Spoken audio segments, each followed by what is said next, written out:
Hello, hi friends, कैसे हो। कहते हैं एक औरत की किसी भी परिवार में एक अलग इमेज होती है, एक अलग कीमत होती है। वो ही घर को बनाती है और शायद वो ही अपने घर को बिगाड़ भी देती है कभी कभी। औरत एक माँ के रूप में अपने बच्चों को कैसे संस्कार देती है, अपनी बेटी को कैसे पालती पोसती है, जिसे दूसरे घर जाना है, कि उस बेटी को भी तकलीफ़ ना हो और दूसरों को भी तकलीफ़ ना हो, आराम से वो बेटी एडजस्ट हो जाए। उसी के ऊपर मैंने कुछ लिखा है, औरत माँ या बारूद। हर तरह की माएँ होती हैं, इसीलिए कुछ कटाक्ष हैं आपके लिए, सुनिएगा। किसी विस्फोटक से भी ज़्यादा घातक हैं ऐसी औरतें जो अपनी बेटियों को तो कुछ सिखाती नहीं, पर तंज कसती हैं अपनी ही भाभियों पर और बहुओं पर। आदमियों से भी ज़्यादा घातक हैं ऐसी औरतें जो औरत होकर भी अपनी बेटियों को संपूर्ण औरत नहीं बनाती और ना ही सिखाती गृहस्थी चलाना। ऊपर से दूसरी औरतों पर फब्तियाँ कसती हैं, खुद नहीं सिखाती हैं लेकिन दूसरी औरतों पर फब्तियाँ कसती हैं। ये चौपाल पर बैठी औरतें सिर से लेकर पैर तक कामकाजी औरतों के पहनावे को देखकर बेटियों को वो पहनावा तो देती हैं, लेकिन ससुराल में सबका दिल कैसे जीतना है नहीं सिखाती।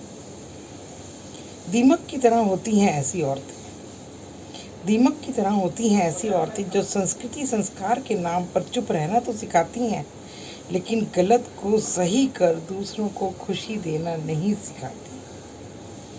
बेटियों के लिए अधिकार तो मांगती हैं, पर उन्हें उनके कर्तव्य से निभाने कभी नहीं बताती।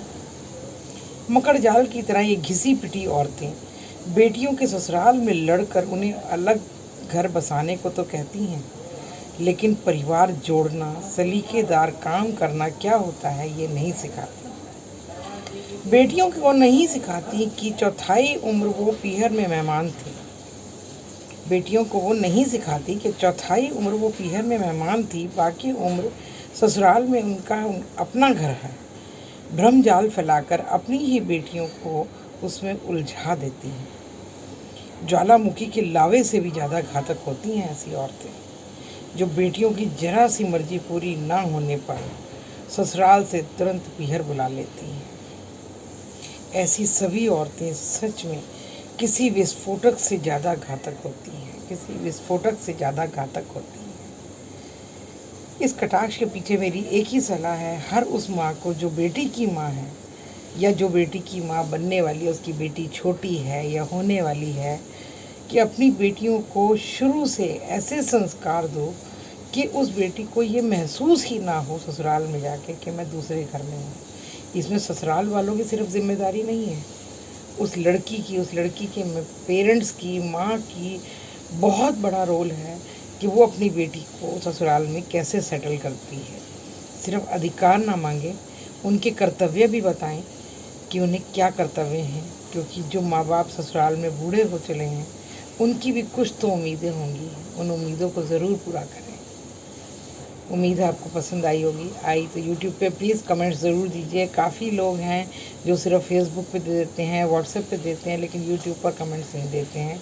प्लीज़ यूट्यूब पर कमेंट्स दीजिए, जिससे मेरे पास में सारे कमेंट्स आते रहें, कॉम्प्लीमेंट्स आते रहें और मुझे मोटिवेशन भी मिले और सलाहें भी आपकी तरफ से मिलें।